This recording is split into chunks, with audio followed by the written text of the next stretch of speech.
kami ada kerinduan untuk bersekutu denganmu, untuk mendengarkan sebagian dari firman-Mu dan menyanyikan lagu pujian yang mau kami nyanyikan pada pagi hari ini. Biarlah segala hidup kami serahkan kepada Tuhan. Tuhan lagi berkuasa atas dan pikiran dan isi kami supaya mereka bisa melakukan ibadah di rumah masing-masing. Mengampuni sukacita yang daripada-Mu. Terima kasih Bapa, berkatilah seluruh berikan kesehatan panjang umur supaya mereka juga dapat sukacita yang daripada-Mu. Terima kasih Bapa, kami akan mulai ibadah kami melalui lagu pujian kami. Kami serahkan ibadah kami ini di dalam nama Tuhan Yesus Kristus. Kami berdoa dan mengucap syukur. Amin. Kita akan mengangkat pujian kita dari lagu Jangan Lelah Bekerja di Ladang Tuhan.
Shalom adik-adik, kakak sangat senang kita bertemu kembali dalam ibadah minggu ini. Tema kita adalah kaya dalam segala hal di dalam Tuhan. Diambil dari 1 Korintus 1 ayat 5. Kakak bacakan ya.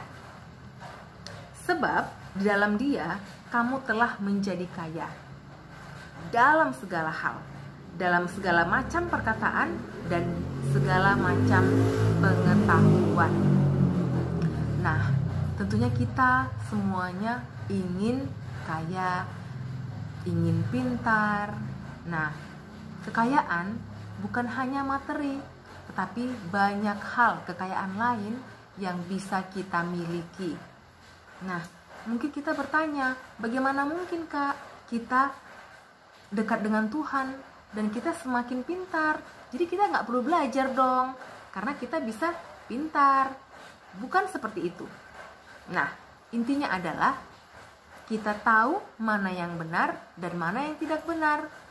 Nah, kalau kita di dalam Tuhan, pasti kita semakin mengenal apa keinginan Tuhan dalam anak-anaknya, dalam hidup anak-anaknya. Kita tahu Tuhan tidak suka anak yang malas. Nah, kita tahu bahwa kita harus rajin belajar. Kita tahu kalau kita harus rajin membantu orang tua. Kita tahu harus berkata sopan dan berkata jujur. Adik-adik, kakak percaya kalau kita jujur, kita rajin belajar, kita rajin membantu orang tua, pasti kita menjadi anak-anak yang sukses, yang nantinya kita memiliki banyak kekayaan. Kekayaan hati yang baik, kekayaan pengetahuan. Kita tidak bodoh, tapi kita menjadi pintar. Nah, tentunya kita semua mau menjadi kaya. Nah, mungkin bagaimana dengan keadaan sekarang ini, Kak? Begitu banyak orang yang khawatir karena COVID-19. Nah, adik-adik jangan khawatir. Karena apa? Tuhan berjanji Dia akan selalu bersama dengan kita, anak-anaknya. Nah, tetapi kita harus mengikuti peraturan. Kita harus memakai masker, harus mencuci tangan, harus mau makan sayur. Nah, adik-adik, kita harus banyak melakukan hal-hal yang benar. Nah, kita perlu khawatir? Tidak, kita tidak perlu khawatir. Karena Tuhan pasti menjaga anaknya. Oke, bagaimana Kak kalau kita nanti sakit? Kalau kita sakit, kita tetap berdoa kepada Tuhan dan tetap percaya kalau Tuhan akan memberikan yang terbaik. Nah, adik-adik ingat satu hal, sebagai anak Tuhan, kalau kita berjalan bersama-sama dengan Tuhan, kita semakin tahu mana yang benar dan mana yang tidak benar. Dan kita pasti selalu ingin melakukan yang benar. Nah, kakak harap adik-adik semuanya memilih melakukan yang benar. Oke? Nah, adik-adik kakak tahu, kita semuanya pasti sudah bosan belajar di rumah. Nah, ini semuanya melatih kesabaran kita. Ya, adik-adik harus sabar. Kita harus sabar belajar di rumah dan harus sabar menunggu untuk bertemu dengan teman-teman kita. Kita harus bisa mengendalikan diri kita. Kita harus mau belajar di rumah dan untuk sementara waktu tidak bisa bertemu dengan banyak orang. Nah, adik-adik, untuk minggu ini kakak rasa itu saja. Kakak berharap kita semuanya dapat lebih sabar, dapat lebih mengendalikan diri kita dan selalu mengandalkan Tuhan. Tidak perlu khawatir. Oke? Nah, adik-adik, sekarang kita tutup dalam doa. Kita berdoa. Terima kasih Tuhan untuk firman-Mu. Kami diingatkan kembali bahwa dalam Tuhan kami akan kaya akan perkataan, kaya akan pengetahuan. Karena Tuhan, kami tahu untuk melakukan yang benar, untuk melakukan yang baik di mata-Mu. Dan berikanlah kami kekuatan agar kami bisa melakukan yang sesuai dengan perintah-Mu. Terima kasih Tuhan buat hari ini. Bapak juga yang memberkati adik-adik sekolah minggu dimanapun mereka berada. Dalam Kristus Yesus kami berdoa dan mengucap syukur. Amin. Sampai jumpa.